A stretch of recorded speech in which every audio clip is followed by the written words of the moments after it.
নবদ্বীপে কারা কারা গেছো দেখে একটু দেখাও। নবদ্বীপ একটু কমাও, হাউ হাউ করছে কেন? হাউটে কমাও।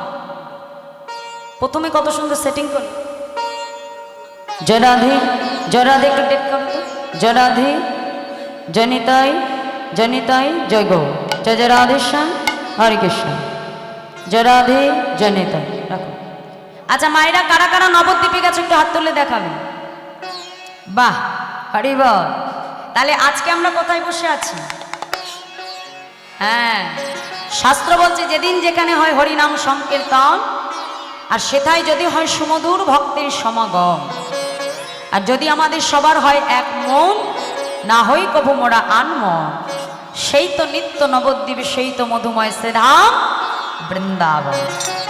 তাহলে আজকে আমাদের বাবার বাড়িটাই আমাদের জন্য নববৃন্দাবন, নবদ্বীপ ধাম। কি মা, তাই তো? হ্যাঁ, তাহলে ওই নবদ্বীপে যখন যাই আমরা তো ঘরে বসে থাকি না, নাকি? কি করি? পায়ে হেঁটে হেঁটে ভ্রমণ করি, আমার মন্দিরে মন্দিরে মহাপ্রভুকে দর্শন করি, তাই না?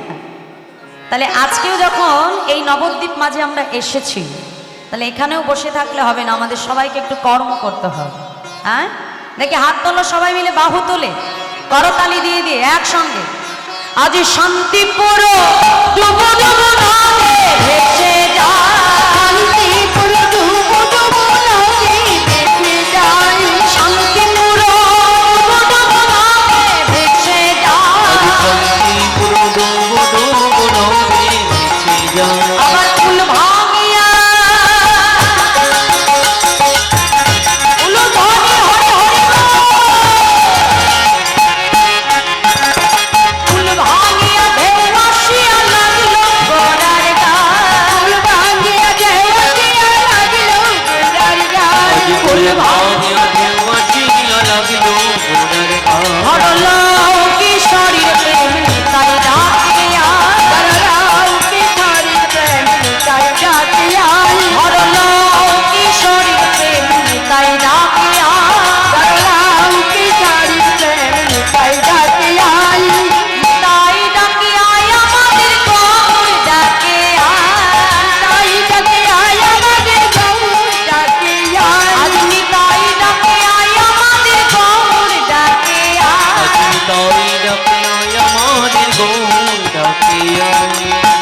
আজকে ডাকছে কারা?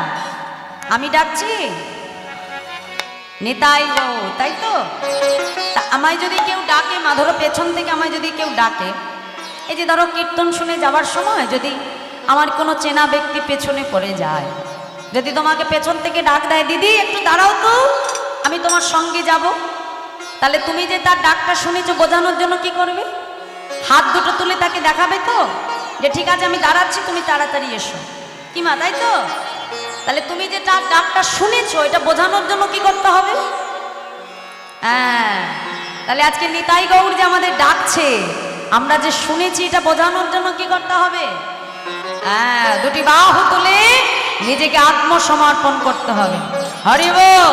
আজ নিতাই ডাকে আই আমাদের গৌর ডাকে আই, নিতাই হরি হরি গৌর ডাকে আই, নিতাই ডাকে আই আমাদের গৌর ডাকে আই, নিতাই ডাকে আই আমাদের গৌর ডাকে আই, ধরলো কিশোরীর প্রেম নিতাই ডাকে আই, রাধে নিতাই ডাকে আই, ধরলো কিশোরীর প্রেম নিতাই ডাকে আই, কিশোরীর প্রেম নিতাই ডাকে আই, আজ নিতাই ডাকে আই আমাদের গৌর ডাকে আই, নিতাই ডাকে আই আমাদের গৌর ডাকে আই, আজ নিতাই ডাকে আই আমাদের গৌর ডাকে আই, নিতাই ডাকে আই আমাদের গৌর ডাকে আই, ধরলো কিশোরীর প্রেম নিতাই ডাকে আই, হরি নিতাই ডাকে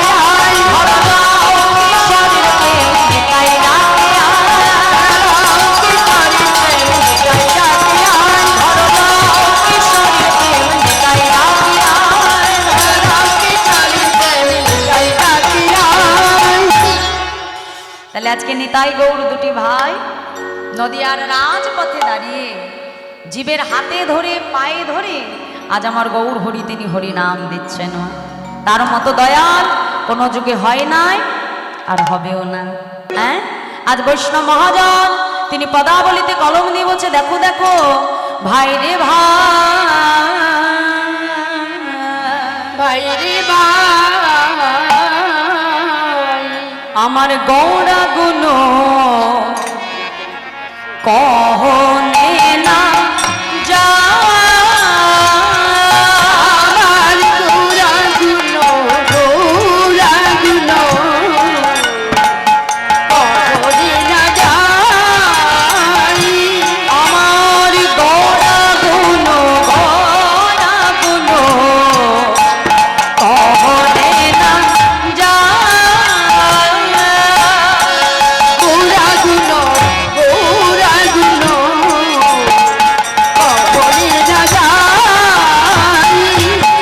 আর কত শত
ভগবানের গুণের কথা, ভগবানের রূপের কথা কখনো এক বদনে বলে শেষ করা যায় না। ভগবান তিনি অনন্ত গুণের অধিকারী না। যেমন একটা বিশাল সমুদ্র, সেই সমুদ্রের মধ্যে থেকে যে যদি আমি এক বালতি জল তুলে নিই, তো সমুদ্রের জল কি কখনো কমে যাবে মা? যাবে না। তো ভগবানের গুণ, ভগবানের রূপ, ভগবানের লীলা সেটাও অনন্ত। যে কথা মহাজন বললেন, আমার মতো অধম এক বদনে বলে শেষ করতে পারে না।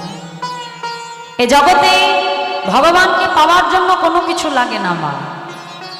ভগবানকে পাওয়ার জন্য জীবের হৃদয়ে যেটা প্রয়োজন, সেটা হলো ভক্তির অন্তরের বিশুদ্ধ প্রেম ভক্তি।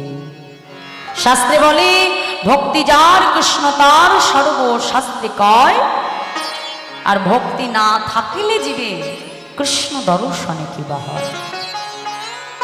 ভগবানকে পাওয়ার জন্য তোমার ঐশ্বর্য, প্রতিপত্তি কোনো কিছু লাগে না। ভগবানকে পেতে গেলে যেটা লাগে সেটা হলো অন্তরের বিশ্বাস আর ভক্তি। মহাপ্রভুর এক পরম ভক্ত ছিল মা, যার নাম হলো শুক্লাম্বর। মহাপ্রভুর এক ভক্ত, একটু মনিটরটা বাড়বে ভাই, মনিটরটা। মহাপ্রভুর এক পরম ভক্ত, যার নাম হলো শুক্লাম্বর। তা একদিন মহাপ্রভু সকল ভক্তকে নিয়ে শ্রীবাস আঙ্গিনা মাঝে হরিনাম সংকীর্তনে বিবহ। তা হরিনাম